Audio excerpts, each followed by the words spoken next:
അവൾക്ക് കുറെ സ്വപ്നങ്ങളുണ്ട്. അമ്മേനെ എപ്പോഴും പറയും ഞങ്ങളോട്, അമ്മ ഈ കടം മേടിച്ചത് അമ്മ വീട്ടിൽ, ഞാൻ വീട്ടിൽ കോളം പണിയെടുത്ത് അതൊക്കെ കഴിഞ്ഞിട്ട് എന്നെ കല്യാണം വീട്ടിൽ ജയിച്ചാൽ മതി എന്ന് പറയാറുണ്ട്. എപ്പോഴും മോൾക്കറിയില്ല സുഖത്തെ പറ്റി, ഇന്നതാണ് എനിക്ക് ഇതൊന്നും എന്റെ മോൾക്കറിയില്ല. മോളെപ്പോഴും പറയുന്നത് സാരില്ല അമ്മ, ഇതൊക്കെ നമുക്ക് വീട്ടാന്നൊക്കെ പറയുന്നു. ഇങ്ങനെയൊരു വീഡിയോ ചെയ്യണമെന്നൊന്നും എന്റെ മോൾക്കറിയില്ല. ഇത്രയും വലിയ രസമൊക്കെയാണ് അവൾക്ക് വന്നതെന്ന് പോലും അവൾക്ക് അറിയില്ല. അച്ഛനില്ലാണ്ട് വളർന്ന മക്കളാണ്. ഇവരെ പ്രതീക്ഷിച്ചാണ് ഞാനും ഇത്രയും കാലം ജീവിച്ചത്. ഇപ്പൊ ഇങ്ങനെ ഒരു വലിയ അസുഖം വന്നപ്പോ എന്ത് ചെയ്യണമെന്ന് അറിയാൻ പറ്റാത്തൊരവസ്ഥയാണ് ഞങ്ങൾക്ക്. എന്റെ മോളെ സഹായിക്കണം. ഈ ഫണ്ട് കണ്ടെത്താൻ എന്താ ചെയ്യാന്ന് ഞങ്ങൾക്കറിയില്ല. നിങ്ങളുടെ എല്ലാവരുടെയും സഹായം ഉണ്ടെങ്കിലാണ് ഞങ്ങൾക്ക് അത് കണ്ടെത്താൻ പറ്റുള്ളൂ. എന്റെ മോളെ രക്ഷിക്കണം. നേഴ്സാവണം എന്നായിരുന്നു അവളുടെ ആഗ്രഹം. അപ്പൊ കഴിഞ്ഞ പ്രാവശ്യം അവൾക്ക് കൊമേഴ്സ് ഗ്രൂപ്പാണ് കിട്ടിയത്. അപ്പൊ സയൻസിലേക്ക് ആള് പ്രൊമോഷൻ ട്രാൻസ്ഫർ വെച്ച് മാറിയതായിരുന്നു. എന്റെ മോളുടെ സ്വപ്നം നടക്കണം. എന്റെ മോളെ ജീവിതത്തിലേക്ക് തിരിച്ചു കൊണ്ടുവരണം. +2 പരീക്ഷ എഴുതി ഒരുപാട് പ്രതീക്ഷയിൽ റിസൾട്ട് കാത്തിരുന്നൊരു മോളാണ് നിരഞ്ജന. കരുണയോടുള്ളൊരു നോട്ടം കൊണ്ടും നമ്മുടെയൊക്കെ ഒരു നിമിഷത്തെ പ്രാർത്ഥന കൊണ്ടും നമ്മൾ നൽകുന്ന ചെറിയ ചെറിയ സഹായങ്ങൾ കൊണ്ടും ഈ മോളുടെ ജീവൻ നമുക്ക് രക്ഷിക്കാൻ സാധിക്കും. കാറ്റാസ്ട്രോഫിക് ആൻറ്റി ഫോസ്ഫോളിപ്പിഡ് സിൻഡ്രം എന്ന് പറയുന്ന അതിമാരകമായ ലക്ഷങ്ങളിലൊരാൾക്ക് വരുന്ന അസുഖം പിടിപെട്ട് ശരീരത്തിലെ മജ്ജയെല്ലാം ചുരുങ്ങിപ്പോയി ഹാർട്ടിനും കിഡ്നിക്കൊക്കെ ഗുരുതരമായ പ്രശ്നങ്ങളോടെ ആലുവ രാജഗിരി ഹോസ്പിറ്റലിലെ ചികിത്സയിലാണ് ഈ മോളിപ്പോൾ. അസ്സലാമു അലൈക്കും പ്രിയമുള്ളവരെ, നമസ്കാരം. ഷൈൻ കെ മൊയ്തീനാണ്. നിങ്ങളെല്ലാവരും ദയവ് ചെയ്ത് വീഡിയോയിൽ കണ്ട നിരഞ്ജന മോളെ നമ്മുടെയൊക്കെ ഒരു സ്വന്തം മോളുടെ സ്ഥാനത്ത് കണ്ടിട്ട് സഹായിക്കണം. കാപ്ലാസ് സിൻഡ്രം എന്ന് പറയുന്ന അത്യപൂർവമായ അതീവ ഗുരുതരമായ അസുഖത്തിനാണ് ഈ മോളിപ്പോൾ ആലുവ രാജഗിരി ഹോസ്പിറ്റലിൽ ട്രീറ്റ്മെന്റിൽ കഴിയുന്നത്. അവളുടെ ഓർമ്മ തിരിച്ചു കിട്ടുമ്പോഴെല്ലാം അമ്മ തൻ്റെ ചികിത്സക്ക് വേണ്ടിയിട്ട് കിടന്ന് കഷ്ടപ്പെടുന്ന വിഷമത്തിലാണ് മോള്. അവള് ജോലി എടുത്തിട്ട് ആ കടമൊക്കെ വീട്ടാന്ന് പറയുന്ന ഒരു മോളാണ്.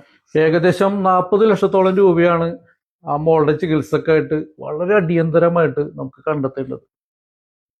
അച്ഛനില്ലാത്ത മോളാണ്. നമ്മളെല്ലാവരും അവളെ മകളുടെ സ്ഥാനത്ത് കണ്ടോ, സഹോദരിയുടെ സ്ഥാനത്ത് കണ്ടിട്ടോ സഹായിക്കാൻ തയ്യാറാവണം. എന്നാൽ മാത്രമേ ആ മോളുടെ സ്വപ്നങ്ങൾ പൂവാണിയാനായിട്ട് അവൾക്ക് ജീവിതത്തിലേക്ക് തിരിച്ചു വരാൻ കഴിയുള്ളൂ. മേലൂർ എന്ന് പറയുന്ന നാട് മുഴുവൻ മോളുടെ ജീവന് വേണ്ടിയിട്ട് നമുക്ക് ഏറെ കൈകൾ നീട്ടുകയാണ്. കക്ഷി രാഷ്ട്രീയ ജാതി മതചിന്തകളെല്ലാം മാറ്റി വെച്ചുകൊണ്ട് അവരൊരുമിച്ച് ചേർന്നുകൊണ്ട് ഈ മോളുടെ ജീവൻ രക്ഷിക്കാൻ വേണ്ട 40 ലക്ഷം രൂപ കണ്ടെത്താനുള്ള ശ്രമങ്ങൾ ആരംഭിക്കുകയാണ്. നമ്മുടെ കയ്യിലുള്ളത് ഈ മോൾക്ക് വേണ്ടിയിട്ട് അയച്ചു കൊടുത്തും ഈ വീഡിയോ മാക്സിമം ഷെയർ ചെയ്തും എല്ലാവരും കൂടി ഉണ്ടാകണമെന്ന് ഹൃദയത്തിന്റെ ഭാഷയിൽ അഭ്യർത്ഥിക്കുകയാണ്.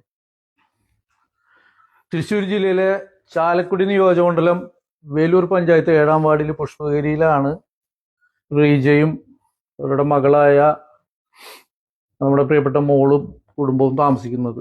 എല്ലാവർക്കും നമസ്കാരം. ഞാൻ മേലൂർ പഞ്ചായത്ത് പ്രസിഡന്റ് പോളി പുളിക്കനാണ്. അപ്പോൾ ഇത് എന്നെ കേൾക്കുന്ന മുഴുവൻ ആളുകളും ഈ കുട്ടിയെ സഹായിക്കാൻ വേണ്ടിയിട്ട് നിങ്ങളെല്ലാവരും മനസ്സ് തുറന്ന് മുന്നോട്ട് വരണമെന്നൊരു അഭ്യർത്ഥനയാണ് നിങ്ങളുടെ മുന്നിൽ വയ്ക്കാനുള്ളത്. ഞങ്ങളുടെ നാട്ടുകാരോടൊപ്പം നിങ്ങളെല്ലാവരും സഹകരിക്കണം. നിങ്ങളെ കൊണ്ട് കഴിയാവുന്ന ചെറുതും വലുതുമായ തുകകൾ നൽകിക്കൊണ്ട് ഈ കുട്ടിയെ നിരഞ്ജനയെ ജീവിതത്തിലേക്ക് തിരിച്ചു കൊണ്ടുവരാൻ വേണ്ടിയിട്ട് ഉള്ള ശ്രമങ്ങളിൽ ഞങ്ങളോടൊപ്പം നിങ്ങളെല്ലാവരും കൂടെ ഉണ്ടാകണമെന്ന് അഭ്യർത്ഥിക്കാൻ വേണ്ടിയിട്ടാണ് ഞാൻ ഈ വീഡിയോയിൽ ഇപ്പോൾ വന്നിട്ടുള്ളത്. നിങ്ങളുടെ എല്ലാവരും സഹകരണം തീർച്ചയായിട്ടും ഉണ്ടാകണം എന്ന് ഈ അവസരത്തിൽ അഭ്യർത്ഥിക്കുകയാണ്. എൻ്റെ പേര് ഷിജി വികാസ്. ഞാൻ ഈ വാർഡിലെ മെമ്പറാണ്. നമ്മൾ എല്ലാ ആളുകളും ഓർമ്മന്നവരും എല്ലാവരും നമ്മളെ സഹായിക്കേണ്ടതുണ്ട്. ആ കുട്ടിയും അമ്മയും അനിയനും അടങ്ങുന്ന ഒരു കുടുംബമാണ്. ആ കുടുംബത്തെ നമ്മൾ സംരക്ഷിക്കേണ്ടതുണ്ട്. എല്ലാവർക്കും നമസ്കാരമുണ്ട്. ഞാൻ മേലൂർ ഗ്രാമപഞ്ചായത്തിന്റെ വൈസ് പ്രസിഡന്റാണ്. എൻ്റെ പേര് ഹൈമാവതി ശിവൻ. എല്ലാവരും വളരെ സന്മനസ്സോടു കൂടി ആ കുട്ടിയോടുള്ള പ്രത്യേക കാരുണ്യം കൊണ്ട് എല്ലാവരും കൂടി സഹായിക്കാൻ വേണ്ടി സന്നദ്ധരായി വന്നിരിക്കുകയാണ്. അപ്പോൾ നമുക്ക് എന്തായാലും ഏത് തരത്തിലൊക്കെ നമുക്ക് സഹായിക്കാൻ പറ്റും. നമ്മുടെ ബന്ധുക്കള് അല്ലെങ്കിൽ അടുത്തുള്ള സുഹൃത്തുക്കള്, നാട്ടുകാര്, വീട്ടുകാരെല്ലാവരും കൂടി ഒത്തൊരുമിച്ച് തന്നെ പ്രവർത്തിച്ച് നമുക്ക് ആ കുട്ടിയുടെ ജീവൻ രക്ഷിക്കാൻ കഴിയണം. ഞങ്ങളെ കേൾക്കുന്ന മുഴുവൻ ആളുകളോടും ഈ കമ്മിറ്റിക്ക് വേണ്ടി, ചികിത്സാ സഹായ കമ്മിറ്റിക്ക് വേണ്ടി ഞങ്ങൾക്ക് പറയാനുള്ളത്, നിരഞ്ജന എന്ന് പറയുന്ന 17 വയസ്സ് പ്രായമുള്ള ഒരു കുട്ടിയുടെ ചികിത്സയ്ക്ക് ആവശ്യമായ പണം സ്വരൂപിക്കാൻ നിങ്ങൾക്ക് മുമ്പിൽ ഞങ്ങൾ വരുമ്പോൾ തീർച്ചയായും ഞങ്ങൾ അകമഴിഞ്ഞ് സഹായിക്കണമെന്നും സാമ്പത്തികമായി വലിയ സഹായം ഉണ്ടാകണമെന്നും മാത്രമാണ് ഈ അവസരത്തിൽ ഞങ്ങൾക്ക് പറയാനുള്ളത്. പിന്നെ കുട്ടി ലൈഫ് ലോങ് മരുന്ന് കഴിക്കേണ്ട ഒരു സാഹചര്യം ഇപ്പൊ പറയുന്നുണ്ട്. അപ്പൊ അതിനു വേണ്ടിയിട്ട് നാടും നാട്ടുകാരും എല്ലാവരും ഒറ്റക്കെട്ടായി നിന്ന് നിരഞ്ജനക്കുട്ടിയെ ജീവിതത്തിലേക്ക് തിരിച്ചു കൊണ്ടുവരാനുള്ള ഒരു ശ്രമം എല്ലാവരുടെ ഭാഗത്തു നിന്നും ഉണ്ടാകണം. എല്ലാവരെയും ഒരു സഹായം സഹകരണങ്ങളും ഈ കാര്യത്തിൽ ഉണ്ടാകണം എന്ന് അപേക്ഷിക്കുകയാണ്.